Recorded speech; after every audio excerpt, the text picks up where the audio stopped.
The dust on Theodora Everett's cheeks had dried into streaks where her tears had fallen, and she stood at the edge of her family's property in San Bernardino, California, watching the door of the only home she had ever known slam shut with a finality that echoed through her chest like a death knell. It was July 1878, and the summer sun beat down mercilessly on the high desert terrain, turning the air thick and shimmering with heat waves that made the distant mountains look like they were dancing. Her father had called her terrible things, words she never imagined would come from his mouth, and her mother had stood silent as stone while her brothers carried out the order to remove every trace of Theodora from the house. She wore only the simple cotton dress on her back, worn boots on her feet, and nothing else in this world belonged to her anymore. The crime that had brought such swift and absolute judgment was her refusal to marry the 63-year-old banker her father had chosen, a man with 3 dead wives already and a reputation for cruelty that everyone whispered about, but no one would say aloud. Theodora was 20 years old, strong-willed, and had made the mistake of speaking her mind at Sunday dinner when the engagement was announced. She had said no. She had said it clearly and firmly. And when her father demanded she reconsider, she had stood from the table and said she would rather die an old maid than spend a single day as that man's wife. The beating that followed had been bad, but the exile was worse. Her father had declared her dead to the family, and her mother had packed away Theodora's few possessions while she was locked in her room, burning them in the yard before the sun had fully risen this morning. Now she walked along the dusty road leading into town, her throat parched and her stomach empty, trying to think of what she would do. She had no money, no friends who would risk her father's wrath by helping her, and no skills beyond cooking and sewing that would earn her honest work in a town where everyone knew everyone and her family's shame would be her shadow. The sun climbed higher, and the heat became oppressive. She had no water, no hat to shade her face, and the miles stretched out before her with no clear destination. Other wagons passed her on the road, but no one stopped. Everyone knew the Everett family, and they would know what it meant to see Theodora walking alone with nothing to her name. By the time she reached the edge of town, her vision had started to blur around the edges, and her steps had become unsteady. She made it to the town square before her knees buckled, and she caught herself against a hitching post outside the general store. The wood was hot under her palms, almost burning, and she held on anyway because falling in the street would be worse. Through the haze of heat, exhaustion, and hunger, she heard the sound of boots approaching, steady and purposeful. "Miss, you all right there?" The voice was deep, concerned, and belonged to a man she had never seen before in San Bernardino. Theodora tried to focus on his face and saw sun-darkened skin, dark hair that needed a trim, and eyes the color of amber that studied her with genuine worry. He was tall, broad-shouldered, and wore the dusty clothing of someone who worked with horses and cattle. A cowboy, though that word seemed too simple for the capable way he moved. He was perhaps 24 or 25, young enough that the desert had not yet carved deep lines into his face, but old enough that he carried himself with confidence. "I am fine," Theodora said, which was obviously a lie, given that she was holding on to the post like it was the only thing keeping her upright. The cowboy did not argue with her, which she appreciated, but he also did not leave. "When did you last have water?" he asked, and the question was so practical and immediate that Theodora found herself answering honestly. "Yesterday evening," she said. The cowboy made a sound low in his throat that might have been anger or sympathy, and he stepped closer, reaching for the canteen that hung from his belt. "Drink slow," he instructed, uncapping it and holding it out to her. "Too fast, and you will just bring it back up." Theodora knew she should refuse, knew that accepting kindness from a stranger could bring its own complications, but her body made the decision for her. She took the canteen with shaking hands and brought it to her lips, and the water was warm and tasted faintly of metal, but it was the most wonderful thing she had ever experienced. She drank slowly as he had told her, and he stood there patient as anything while she did. "Thank you," she said when she finally lowered the canteen. Some of the dizziness had receded, though her stomach cramped with hunger. The cowboy took the canteen back and studied her with those sharp amber eyes that seemed to see too much. "You are Everett's daughter," he said, and it was not a question.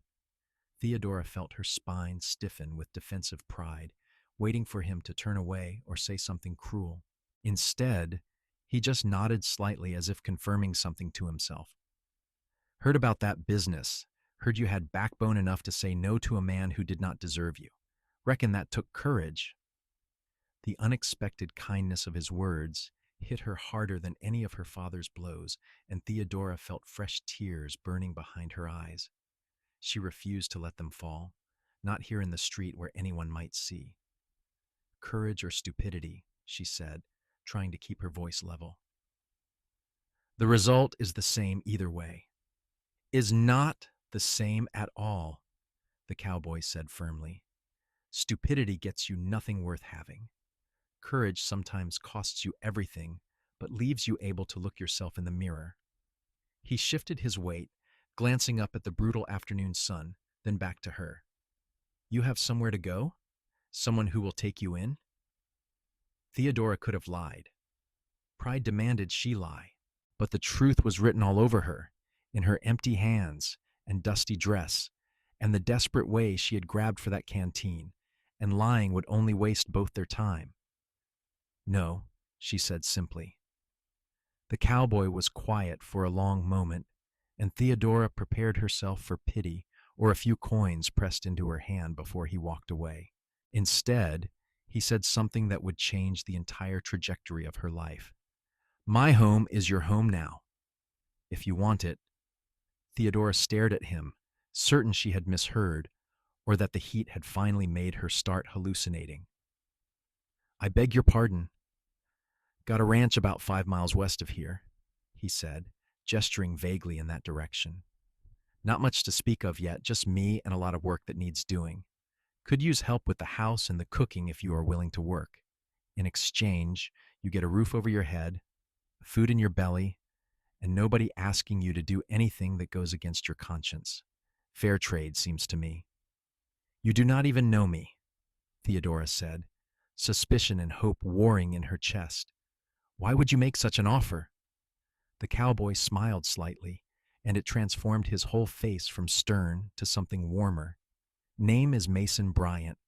I know you are Theodora Everett, and I know you stood up to your father and a man with power and money because it was the right thing to do.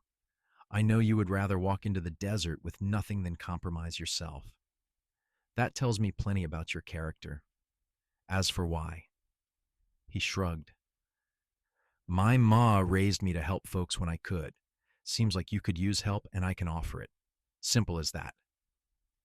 Nothing in Theodora's life had ever been simple, and she could not quite believe it could start being simple now.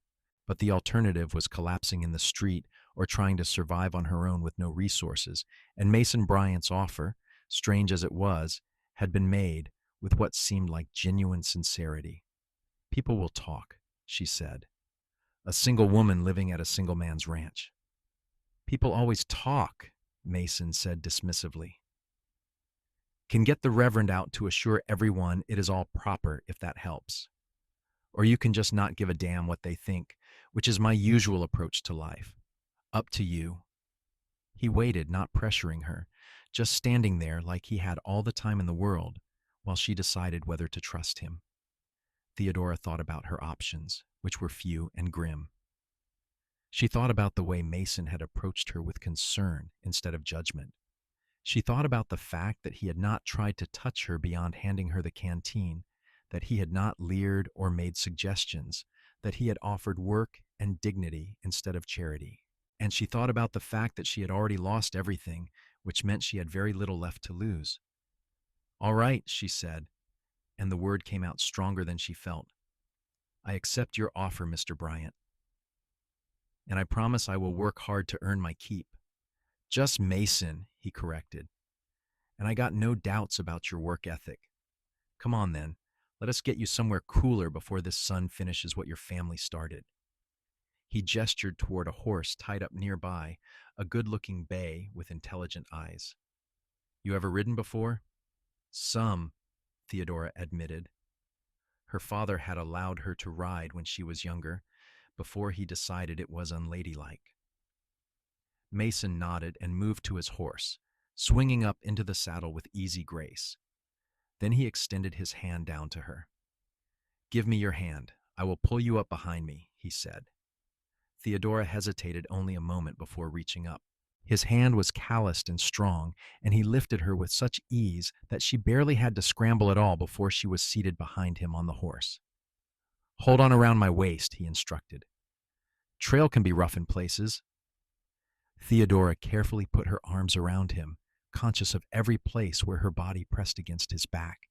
It felt incredibly intimate and strange, and she could feel the solid warmth of him even through both their clothes.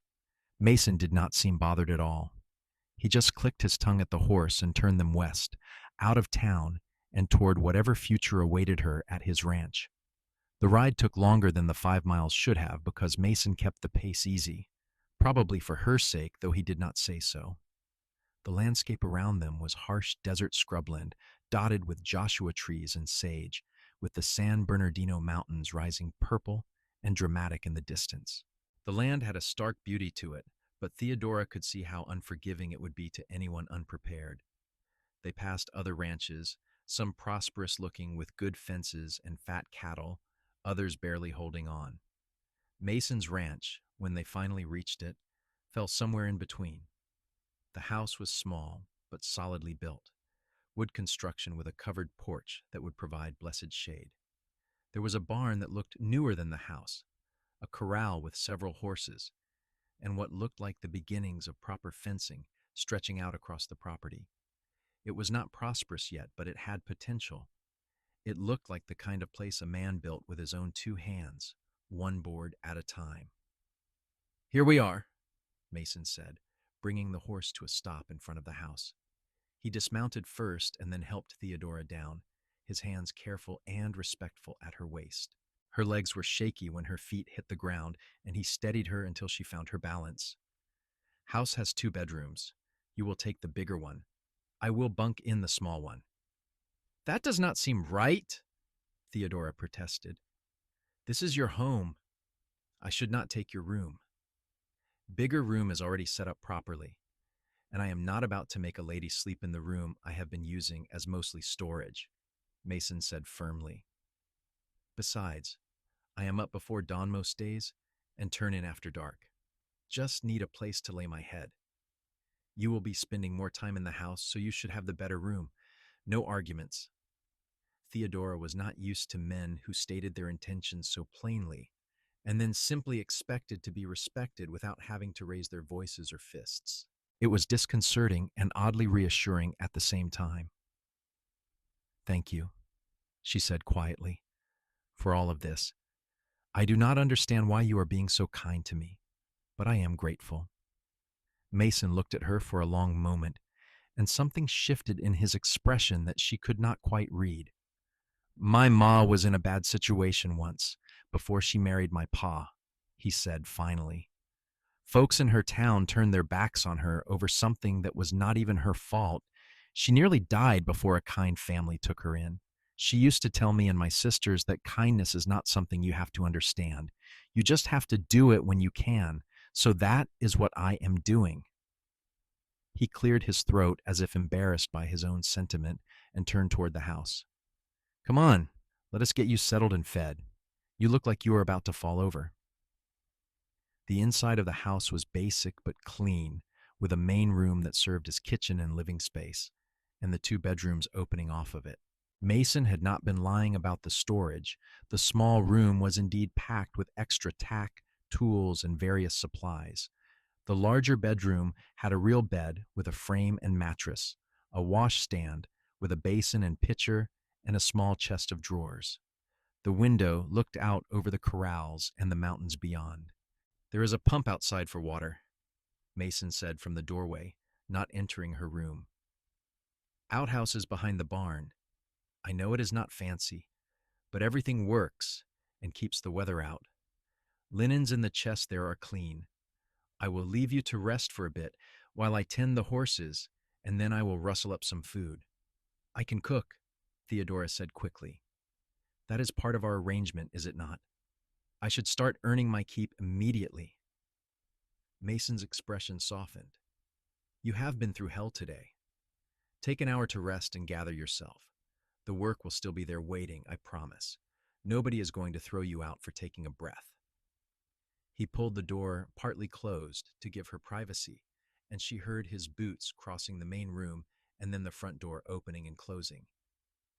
Alone for the first time since the nightmare of this morning, Theodora sank down onto the edge of the bed and let herself feel everything she had been holding back. The fear, the grief, the anger at her family's cruelty, and the terror of her uncertain future. But underneath all of that was something else, something fragile and tentative. Hope? Maybe. Or at least the possibility of hope. Mason Bryant had looked at her when she had nothing and saw someone worth helping. He had offered her shelter without demanding anything improper in return. It was more than she had dared to dream of when she was walking that dusty road. She did not let herself cry, though the tears pressed hard against her control.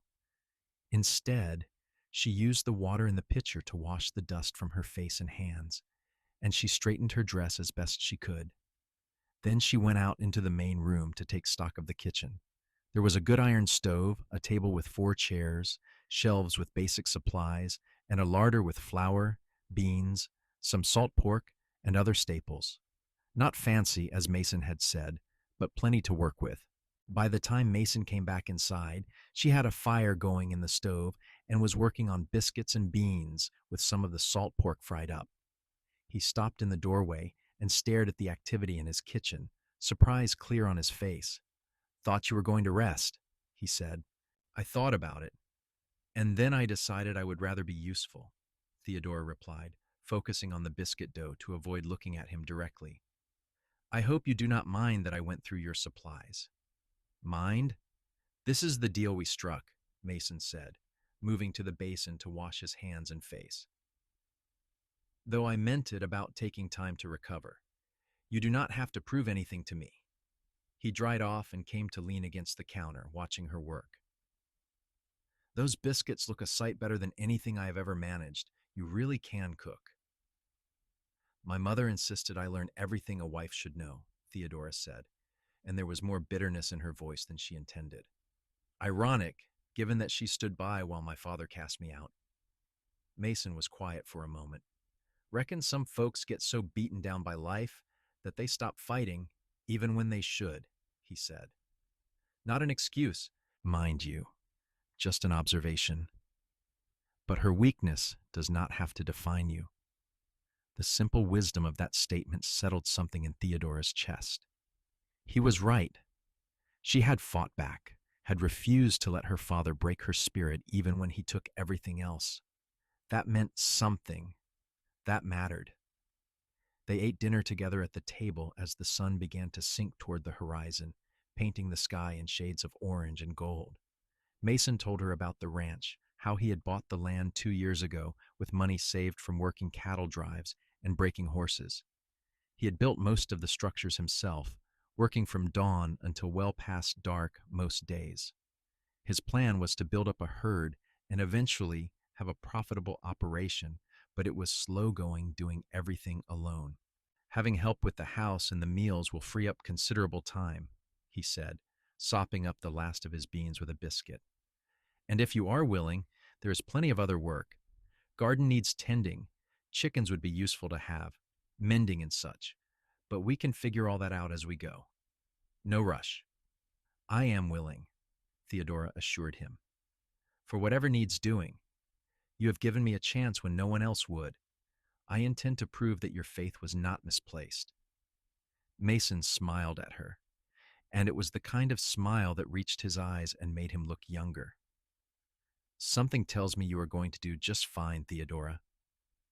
The way he said her name with respect and warmth made something flutter in her chest that she determinedly ignored.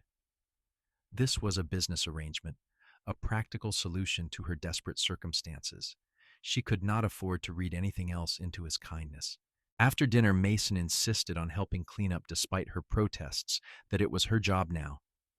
They worked side by side at the basin, him washing and her drying, and it felt strangely domestic, natural in a way that made Theodora uncomfortable because it reminded her how alone she had been, even when surrounded by family.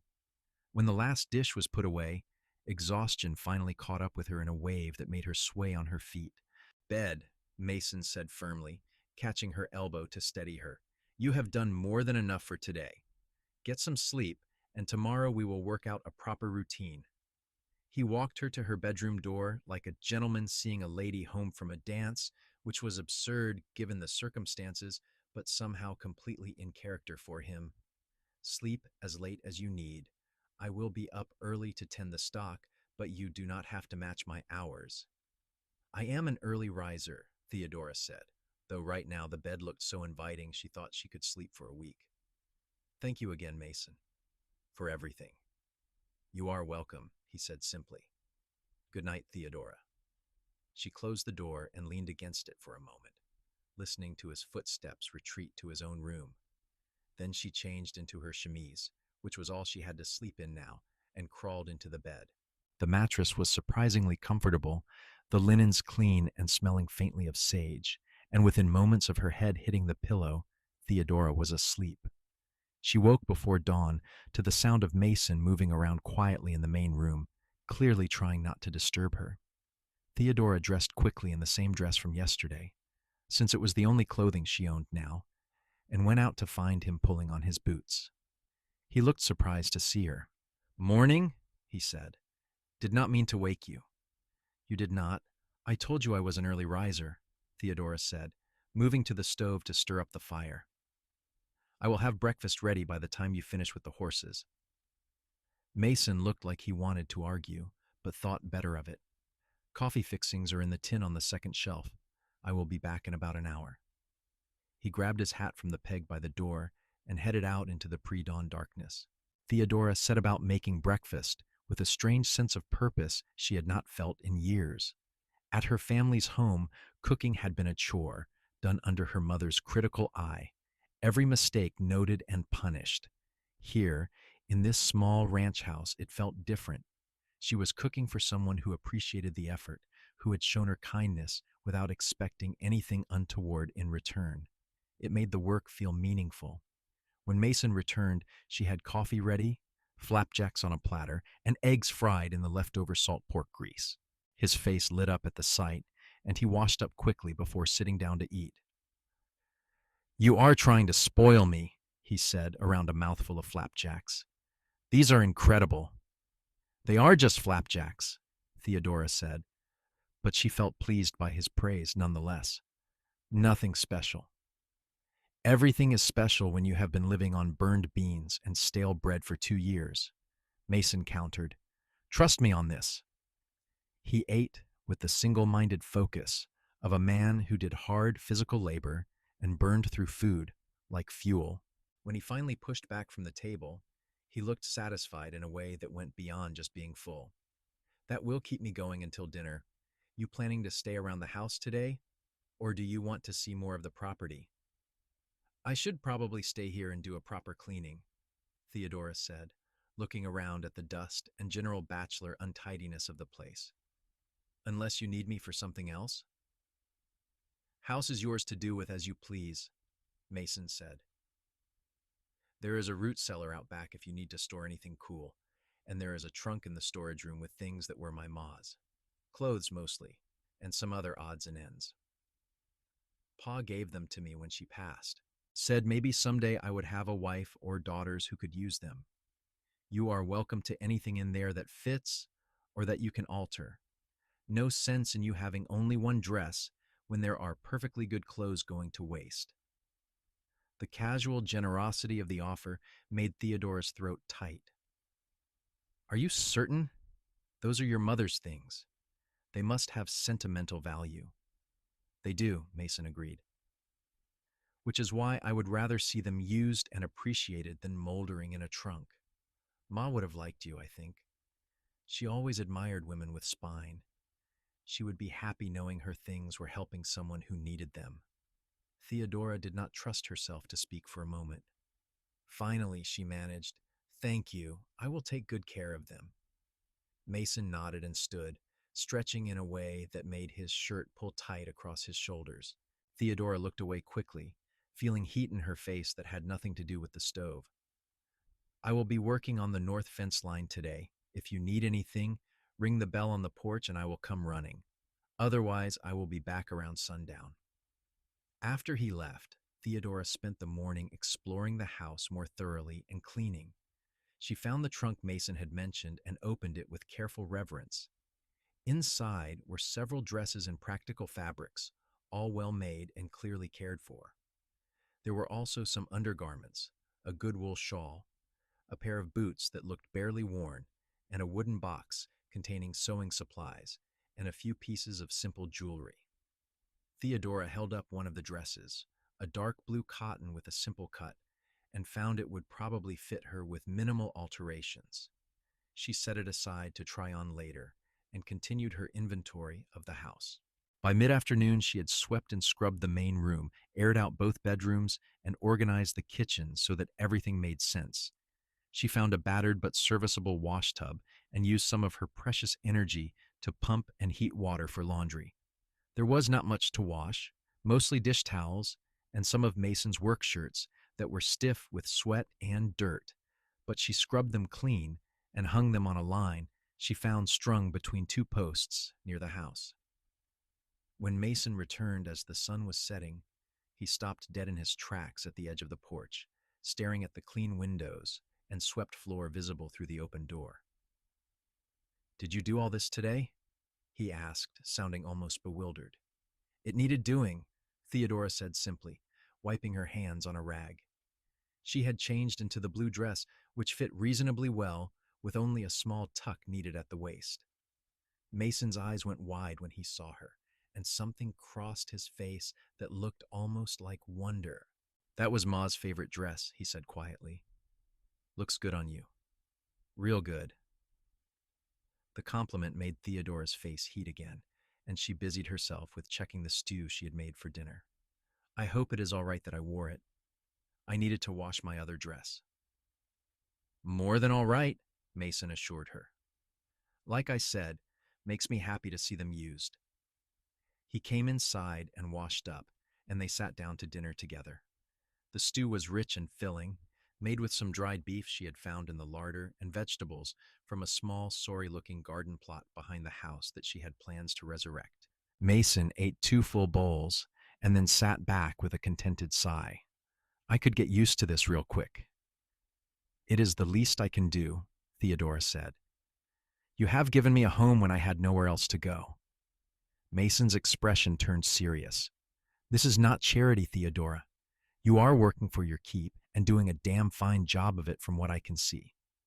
That makes us partners in this venture far as I am concerned. Equals. I want you to feel like this is your home too, not just a place you are staying until something better comes along." The word partners resonated in Theodora's chest in a way she had not expected. Equals. No man had ever spoken to her like that before, and certainly not her father or brothers who saw women as property to be managed. "I appreciate that more than you know," she said softly. "I promise I will not let you down." "I know you will not," Mason said with such confidence that Theodora almost believed it herself. The days that followed fell into a comfortable rhythm. Theodora woke before dawn and made breakfast while Mason tended the animals. They ate together, and then Mason would head out to work on fencing or training horses, or any of the 100 other tasks the ranch required. Theodora kept the house, tended the garden, and learned the routines of ranch life. It was hard work, harder than anything she had done at her father's house, but it was satisfying in a way that soft-handed ladies' work had never been. She was building something here, contributing to something real. Mason, for his part, was unfailingly respectful and kind. He never entered her room without knocking, never touched her except to help her up onto the horse when they needed to ride somewhere together, and never made her feel like she owed him anything beyond the work she was already doing. But Theodora began to notice small things. The way his eyes would linger on her when he thought she was not looking. the way his smile came more easily when she was around, the careful way he said her name, like it meant something.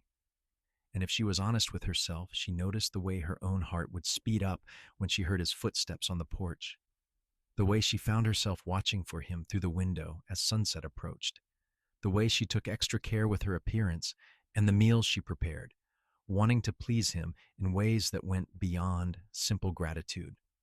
3 weeks after she arrived at the ranch, a wagon rolled up to the house mid-morning. Theodora looked out the window and felt her stomach drop. It was Reverend Peters from the church in San Bernardino, along with his wife Martha. Mason was out working somewhere on the property, and Theodora was alone to face whatever this visit brought. She smoothed her dress, one of Mason's mother's that she had altered to fit properly, and went out onto the porch. "Reverend Peters! Mrs. Peters!" She greeted them with as much composure as she could manage. "What brings you out this way?" Reverend Peters was a stern-looking man in his 50s with iron gray hair and the kind of eyes that seemed to weigh your soul and find it wanting. His wife was softer-looking, but had the same judgmental set to her mouth. "Miss Everett," the Reverend said, not bothering to climb down from the wagon, "we heard some concerning reports about your living situation out here. Thought it best to come see for ourselves." "I am working for Mr. Bryant in exchange for room and board," Theodora said evenly, keeping her voice calm despite the anger rising in her chest. "Cooking and cleaning and such. It is a perfectly respectable arrangement." "A single woman living alone with a single man is hardly respectable no matter how you frame it," Martha Peters said with a sniff. "The talk in town is quite scandalous, dear. We felt it our Christian duty to offer you alternative accommodation. The church has a small room you could use, and there are several families who might hire you for proper work." "This is proper work," Theodora said, her temper starting to slip. "And Mr. Bryant has been nothing but gentlemanly and kind, far more Christian than anyone else was when I had nothing." "That is beside the point," Reverend Peters said. "The appearance of impropriety is as damaging as impropriety itself. Your reputation is already in tatters, girl. Living out here will only make it worse." "My reputation was destroyed when my father cast me out for refusing to marry a cruel old man," Theodora snapped. "At least here I have honest work and a roof over my head earned by my own efforts. That is more than your Christian charity offered me when I was collapsing in the street." Mason's voice cut across the yard before the Reverend could respond. "Is there a problem here?" He was walking toward them from the barn, his stride purposeful and his expression hard. Theodora had never seen him look angry before, and it was almost frightening how much presence he had when he was displeased. "Mr. Bryant," Reverend Peters said, and there was censure in his tone, "we were just discussing Miss Everett's living situation. Surely you understand how inappropriate this arrangement appears." "What I understand is that Theodora needed help, and I was in a position to offer it," Mason said coldly. "She works hard, she earns her keep, and how we conduct ourselves is none of your concern or anyone else's. It becomes the concern of the community when sin is being openly flaunted," Martha Peters said sharply. "Sin?" Mason repeated, and his voice dropped to something dangerous. "The only sin I see is a bunch of so-called Christians who let a young woman suffer rather than sully themselves by helping someone her father condemned. You want to talk about sin? Talk about the man her father tried to force her to marry. Talk about a father who values money over his daughter's well-being. But do not come onto my property and accuse me or Theodora of wrongdoing when we have done nothing but survive as best we can." Reverend Peters's face had gone red. "This is not over, Bryant. The community will not stand for this kind of behavior." "The community can go to hell," Mason said flatly. "Now get off my land." The Peters drove away in a cloud of dust and righteous indignation, and Mason stood watching until they were out of sight. Then he turned to Theodora, and his expression softened immediately. "You all right?" "I should not have lost my temper," Theodora said, wrapping her arms around herself. "I just made everything worse." "You did not make anything worse," Mason said firmly, climbing the porch steps to stand near her. They had no right to come here and pass judgment. You have done nothing wrong. They are right, though, are they not? Theodora said, miserably.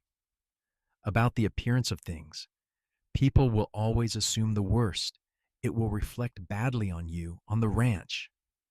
Mason was quiet for a long moment, and when Theodora finally looked up at him, he was studying her with an intensity that made her breath catch. There is a way to make it proper, he said slowly. If you were willing. Theodora's heart started to pound. What do you mean? We could get married, Mason said, and the words came out steady and sure despite the magnitude of them. Make it legal and proper so nobody can say a damn thing. You would have protection and security, and I would have a partner for the ranch. It would solve the problem. It was a practical proposal, businesslike and logical, and Theodora told herself that was why her chest felt tight and her eyes burned with sudden tears. You do not have to do that. You have already done so much for me. I am not offering because I have to, Mason said, taking a step closer. I am offering because I want to. These last few weeks have been the best I have had since I started this place. Coming home to a clean house and good food and someone to talk to at the end of the day, it has made me realize how lonely I was before. And if I am being honest, Theodora, I like you a lot. I think we get along well. I think we could build a good life together. But only if you want that too. I am not asking you to trade one forced marriage for another. Theodora looked at him, really looked at him. Mason Bryant, who had stopped for a stranger in distress, who had offered his home without expecting anything improper, who had defended her to the Reverend and said, damn the consequences, who was now offering her not just security but partnership, a real partnership built on mutual respect. She thought about the way her heart lifted when she saw him riding back to the house each evening, the way she found herself wanting to make him smile, the way she felt safe for the first time in her life when he was near. I want that, she said quietly, and then stronger. Yes, I will marry you, Mason. His face broke into the widest smile she had ever seen on him, transforming him from handsome to absolutely radiant. Yeah, he said like he could not quite believe it. Yeah, she confirmed, and found herself smiling back just as widely. Mason took her hand, his calloused fingers gentle around hers. I will do my best to make you happy, Theodora. I promise you that. You already have, she said honestly. You gave me a home when I had nothing. You treated me with more respect in 3 weeks than my own family did in 20 years. I think we can make a good life together, Mason. I really do. They rode into San Bernardino the next morning to see the Reverend about a wedding, and if Reverend Peters was surprised by the sudden engagement, he hid it behind a mask of approval. A wedding was scheduled for the following Sunday, which would give them time to file the proper paperwork and allow for the reading of the banns. Theodora suspected the Reverend was simply pleased that his meddling had produced the desired result, but she did not care about his motivations. She was going to marry Mason Bryant, and for the first time since her father had thrown her out, she felt like her future held something other than desperation.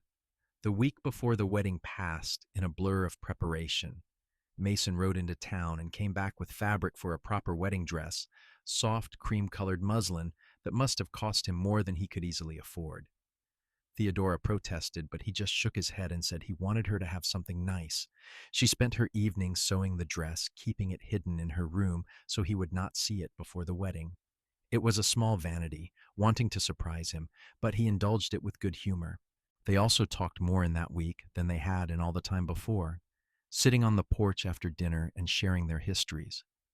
Mason told her about growing up in Texas, the youngest of 4 children and the only boy. His father had been a horse trainer, and Mason had learned the trade from him before his father died of fever when Mason was 17. His mother had held the family together for a few more years before she too passed, and his sisters had all married and moved away. He had spent several years working cattle drives and saving every penny until he had enough to buy this land and start his own place. Theodora told him about growing up under her father's strict control, about her mother's gradual retreat into silence as the years of her father's domination wore her down, about her brothers who had learned cruelty at their father's knee, about the few happy moments she had managed to carve out, like sneaking books from the town library or learning to ride when her father was away on business. She told him things she had never told anyone, and he listened without judgment, his amber eyes warm with understanding. "You're free now," he said one evening, as they watched the sun set over the mountains. "Whatever happens from here on out, you get to choose your own path. Nobody can take that from you again." "I am choosing you," Theodora said, looking at him directly. "Not because I have no other options this time, but because I want to. You should know that." The way his face softened told her those words meant everything to him. "I am choosing you too," he said quietly, "and I will spend the rest of my life making sure you never regret it." Sunday arrived with clear skies and temperatures that were hot but not unbearable for late July. Theodora wore her cream dress and carried a small bouquet of wildflowers Mason had picked for her that morning. They rode into town together, and for once Theodora did not feel the weight of judgmental eyes when people saw her. She was about to become a respectable married woman, and apparently that erased all the scandal of the weeks before. The wedding was small, held in the church with only a handful of witnesses, including the Reverend's wife and a few ranch hands who worked neighboring properties in New Mason. Theodora had no family present, which hurt less than she expected. Mason stood beside her in his best clothes, which were still basically work clothes, but clean and pressed, and when he took her hand for the vows, his grip was steady and sure. "Do you, Mason Bryant, take this woman to be your lawfully wedded wife, to have and to hold from this day forward, for better or for worse, for richer or for poorer, in sickness and in health, until death do you part?" "I do," Mason said, looking right at Theodora with so much honest emotion in his eyes that her breath caught. "And do you, Theodora Everett, take this man to be your lawfully wedded husband, to have and to hold from this day forward, for better or for worse, for richer or for poorer, in sickness and in health, until death do you part?" "I do," Theodora said, her voice clear and strong. "Then by the power vested in me, I pronounce you man and wife. You may kiss your bride." Mason's hands came up to gently cup her face, and he leaned in slowly, giving her every chance to pull back. Theodora did not pull back. She met him halfway, and the kiss was soft and sweet and full of promise. It was her first real kiss, and it made her feel warm all the way through. When they pulled apart, Mason was smiling that radiant smile again, and Theodora knew her own face must be glowing. They signed the marriage certificate, making it legal and official, and then they rode back to the ranch as husband and wife. The sun was high overhead, the desert landscape stretched out before them, and Theodora felt something very much like joy bubbling up in her chest. That evening, after dinner was finished and the dishes were cleaned, they stood together on the porch watching the stars come out. The desert night was cooler than the day, and Theodora shivered slightly in her dress. Mason immediately put his arm around her shoulders, pulling her against his warm side. "Are you nervous?" he asked quietly. "About tonight?" Theodora appreciated his directness. "A little," she admitted. "I do not know what to expect." "We do not have to do anything you are not ready for," Mason said firmly. "We have all the time in the world. No pressure, no expectations. This is your home and you are my wife, and that is enough for now if that is all you are comfortable with." The relief that washed over her was physical. "Thank you," she breathed. "I just need a little time to adjust to all of this. It has been so fast." "I know," Mason said, pressing a kiss to the top of her head that felt affectionate and protective rather than demanding. "Take all the time you need. I will be right here." They went to their separate rooms that night, and Theodora lay awake for a long time, thinking about the strange turn her life had taken. 5 weeks ago, she had been walking alone in the desert with nothing to her name. Now she was married to a good man who treated her with respect and kindness, living on a ranch that was starting to feel like home. It seemed impossible, like something from a storybook rather than real life, but the calluses on her hands from work were real. The ache in her muscles from hard labor was real. And the steady, growing warmth in her chest when she thought about Mason was most real of all. She had not been looking for love when he found her in that street. She had just been looking for survival. But somewhere along the way, in the shared meals and conversations and quiet moments of companionship, something had grown between them that felt like it could become love. Maybe already was love, if she was brave enough to name it. The months that followed were good ones, despite the hard work and the unforgiving heat of the California desert summer. Theodora threw herself into making the ranch house a real home, and Mason worked long hours expanding the herd and improving the property. They fell into an easy partnership where they both pulled their weight, and the ranch began to prosper in small but meaningful ways. Mason taught Theodora to ride properly, patient and encouraging, as she learned to control the horse and trust herself. They would ride out together in the early mornings sometimes, before the heat became oppressive, and he would show her the boundaries of their land and point out where he planned to make improvements. He talked to her about his dreams for the ranch, about eventually having enough cattle to do a real drive, about breeding better horses, about building something that would last. And Theodora found herself dreaming alongside him, adding her own ideas about a proper chicken coop and a larger garden, and maybe even a few fruit trees if they could get them to survive in this climate. They were building something together, and it felt important in a way that went beyond simple survival. At night, they would sit on the porch after dinner, close together on the bench Mason had built, and talk about everything and nothing. Theodora learned about his preferences and habits, his humor and his temper. She learned that he was slow to anger, but fierce when roused, that he had a dry wit that surprised her into laughter at unexpected moments, that he was thoughtful and deliberate in his decisions, but capable of spontaneous kindness.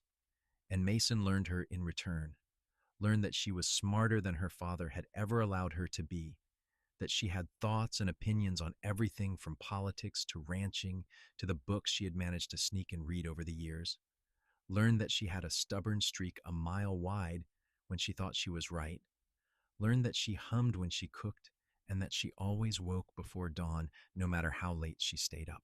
The physical side of their marriage progressed slowly, carefully, at a pace that Theodora set and Mason respected. The first time he kissed her beyond the chaste kiss at their wedding was about 6 weeks after they married. They had been working together to repair a section of fence that had come down in a windstorm, and Theodora had been hammering a post while Mason held it steady. She had hit her thumb instead of the nail and yelped in pain, and Mason had immediately taken her hand to examine it. "Just bruised," he said after a careful look. "No permanent damage." Then, before she could think about it too much, he brought her injured thumb to his lips and kissed it gently. The gesture was so unexpected and so tender that Theodora felt tears spring to her eyes. She looked up at him, and whatever he saw in her face made his expression go soft and hopeful. He leaned in slowly, telegraphing his intention, and kissed her properly. Not the brief kiss from the wedding, but something deeper, his lips moving against hers in a way that made her knees go weak. When they finally broke apart, Theodora was breathless, and Mason looked dazed. "Been wanting to do that for weeks," he admitted. "You are so beautiful, Theodora. Sometimes I cannot believe you are really my wife." "I am," she said, her voice coming out husky. "And you can kiss me anytime you want, Mason Bryant. You do not have to wait for permission." His smile was brilliant. "Good to know," he said, and kissed her again. After that, kissing became a regular part of their routine. Good morning kisses. Good night kisses. Kisses stolen in the barn or the kitchen when they were supposed to be working. Each one built the heat between them higher, and Theodora found herself wanting more, but not quite knowing how to ask for it. Mason, perceptive as always, noticed her growing restlessness. One night in early October, when the desert had finally cooled enough to be comfortable, he took her hand after dinner and looked at her seriously. Theodora, I want you to know that I am ready whenever you are, he said quietly, for us to be properly married, but I do not want you to feel pressured. This is your choice, and I will respect whatever you decide. Theodora took a deep breath, gathering her courage. I think I am ready, she said. I am nervous, but I trust you, and I want to be close to you in that way. I have for a while now. Mason's eyes darkened with something that made heat pool low in her belly. Are you sure? He asked, even though she could see how much he wanted her answer to be yes. I am sure, Theodora confirmed. You are my husband, Mason. I want to be your wife in every way. He stood and offered her his hand, and she took it. He led her to his room, which was smaller than hers, but had become more lived in over the months. The bed was neatly made because Mason was tidy in his personal habits, and the window was open to let in the cool night air. What happened between them that night was tender and careful, and occasionally awkward in the way of first times, but it was also something beautiful. Mason was patient and attentive, checking in with her constantly to make sure she was all right, and Theodora felt safe enough to explore and discover and eventually to find real pleasure in their joining. When it was over and they lay tangled together in the small bed, Theodora felt fundamentally changed in a way that had nothing to do with her physical innocence and everything to do with her heart. I love you, she said into the darkness, the words tumbling out before she could think better of them. I think I have for a while now. I just did not know if I was allowed to say it. Mason's arms tightened around her, and she felt him press a kiss to her forehead. You are always allowed to say anything to me, he said, his voice rough with emotion. And I love you too, Theodora. Have since about the second week you were here, maybe even sooner. You walked into my life when I did not even know I was lonely, and you made everything better just by being in it. Theodora turned in his arms so she could see his face in the starlight coming through the window. We are quite a pair, are we not? The disowned daughter and the lonely cowboy. The family we chose for ourselves, Mason corrected. Which is better than the family we were born to. He kissed her again, slow and thorough, and Theodora knew she had finally found the home she had been searching for all her life. Not a place, though the ranch was that too, but a person. Mason was her home now, and she was his, and together they would build something that could not be taken away.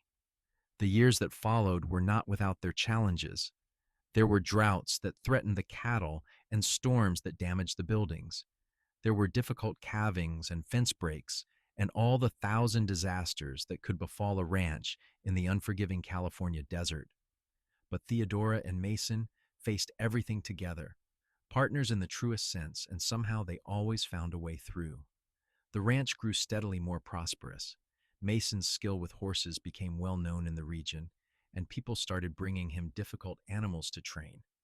Theodora's garden became legendary, somehow coaxing vegetables and even a few fruit trees to thrive in soil that should have been too hostile. They hired a few ranch hands as the work became too much for two people, and the Bryant Ranch became known as a good place to work, where the owners treated their employees fairly. Theodora never saw her family again, and she found she did not miss them. She heard through town gossip that her father had eventually married her off to the old banker anyway, forcing one of her younger sisters into the match instead. The sister had died within a year, and Theodora could not even muster the energy to feel vindicated. She just felt sad for the girl who had not been brave enough or lucky enough to escape. In the spring of 1880, about 2 years after their marriage, Theodora realized she was pregnant. She had been feeling ill in the mornings for weeks before she put the pieces together, and when she told Mason, he picked her up and spun her around the kitchen, laughing with pure joy. We are going to be parents, he said, setting her down carefully, as if she had suddenly become fragile. We are going to have a baby. Our baby. Our baby, Theodora repeated, and the words filled her with a terror and excitement in equal measure. I hope I know how to do this. You will be an amazing mother, Mason said with absolute confidence. You are good at everything you set your mind to. This will be no different. Theodora was not so sure, but she appreciated his faith in her. The pregnancy was not easy, the heat of the desert summer making her miserable and ill for long stretches. But Mason was attentive and supportive, taking over many of her usual tasks and doting on her in ways that would have been embarrassing if she had not loved him so much. Their son was born in December of 1880, a few days before Christmas, after a long and difficult labor that left Theodora exhausted but triumphant. Mason had stayed with her the whole time, holding her hand and wiping her forehead and looking nearly as wrecked as she felt by the end. But when the midwife placed the squalling, red-faced infant in her arms, all the pain was instantly forgotten. He is perfect, Mason breathed, staring at the baby with something like awe on his face. Look at him, Theodora. We made that. We did, she agreed, tears streaming down her face. The baby had dark hair like both of them and seemed to have Mason's nose. He was tiny and wrinkled, and the most beautiful thing she had ever seen. What should we name him? They had discussed names throughout the pregnancy, but nothing had felt quite right. Now, looking at her son's face, Theodora knew.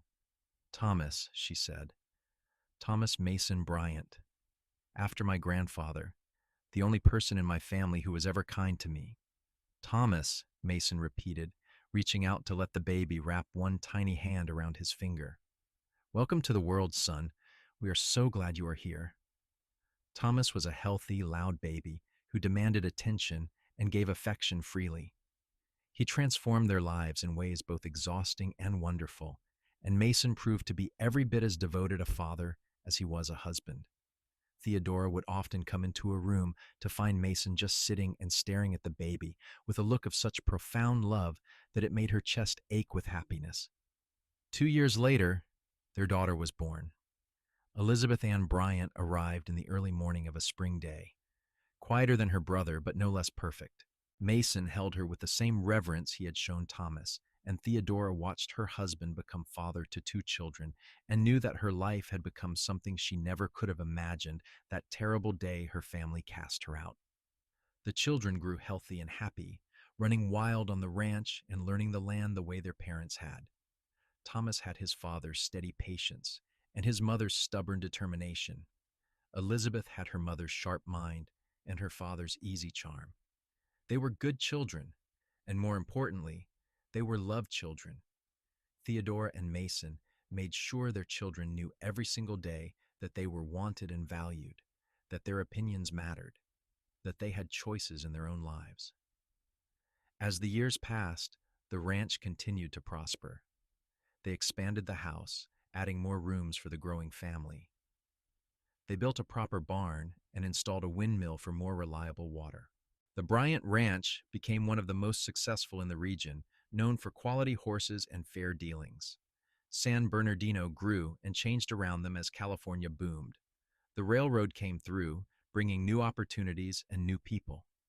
The town that had watched Theodora collapse in the street became a city, and the scandalized whispers about the young woman living unmarried with a cowboy were long forgotten.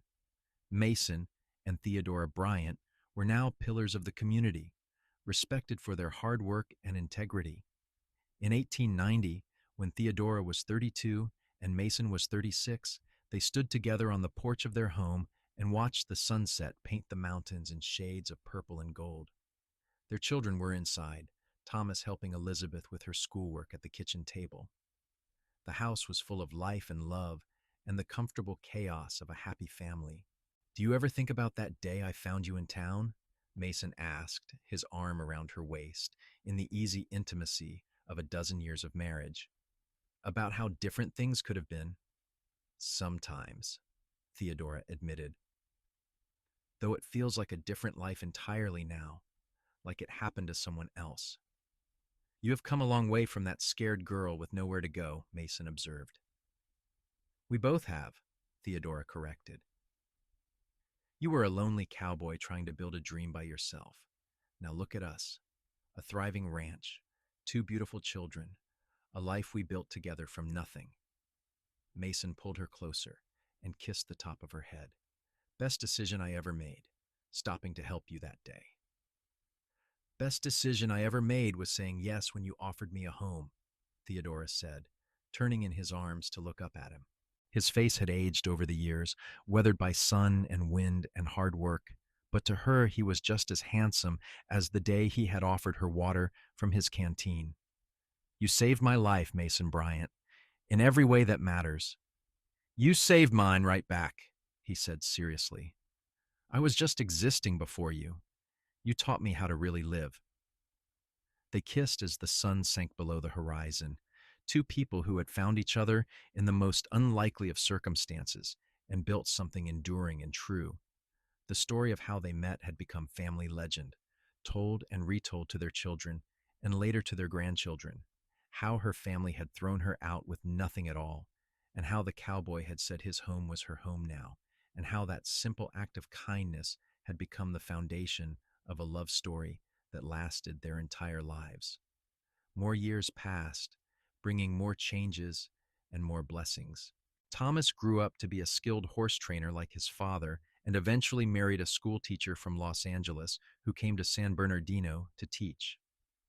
Elizabeth became known for her sharp business sense and took over managing the ranch's finances and contracts.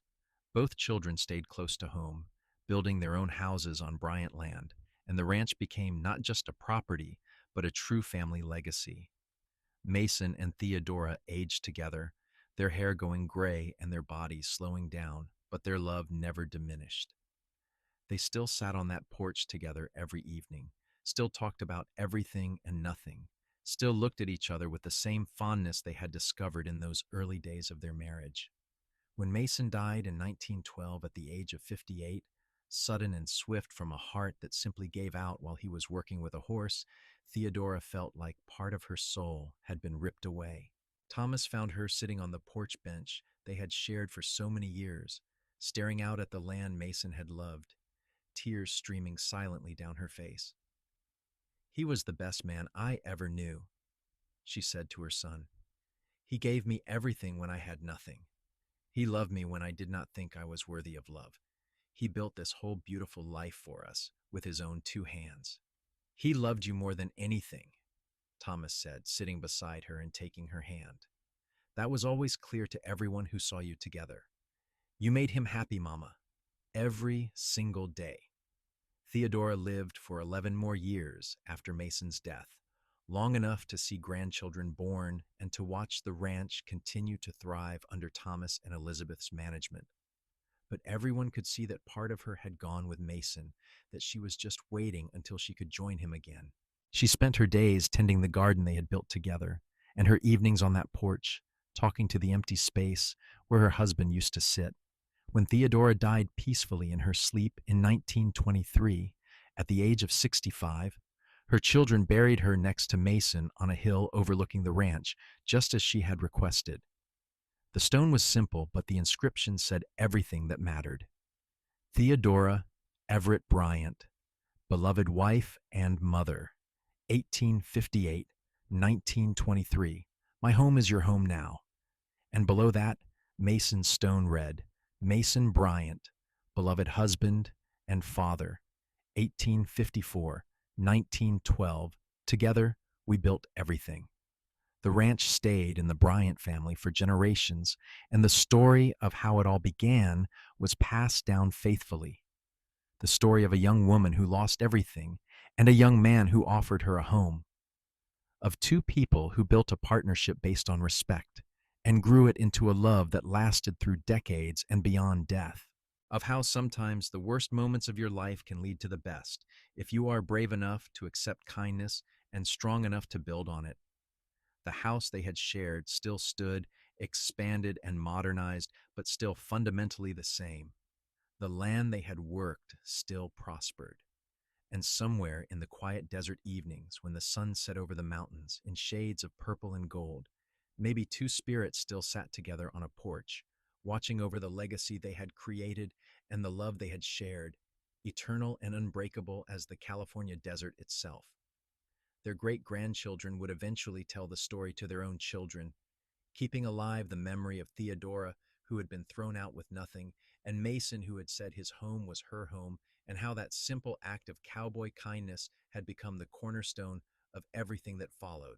It was a love story born of the Wild West, practical and romantic in equal measure, and it proved that sometimes the most profound loves are the ones that begin with someone simply choosing to be kind when the world has been cruel. The Bryant Ranch still operated well into the 20th century, a testament to the solid foundation Mason and Theodora had built. The values they had instilled of hard work and integrity and treating people with respect, regardless of their circumstances, echoed through generations. Their descendants grew up knowing that they came from people who had faced adversity and overcome it through grit and love and partnership. It was a legacy worth preserving, a story worth telling, and a love worth remembering. And in the end, that was what mattered most. Not the acres they had accumulated or the wealth they had built, though both were considerable by the end. What mattered was that two people who had every reason to give up on humanity and hope had instead found each other and created something beautiful. They had proved that family was not just the people you were born to, but the people who chose to stand by you when you had nothing. They had proved that home was not a place but a person, or the people who made you feel safe and valued and loved. Theodora and Mason Bryant had built their home together, one day at a time, one act of kindness and love at a time, until they had created something that would outlast them both. And there, in the unforgiving beauty of the California desert, their love story became legend, a reminder that sometimes the best things in life come from the most unexpected places, and that offering your home to someone in need might just be offering them everything they never knew they needed, including love that would last forever.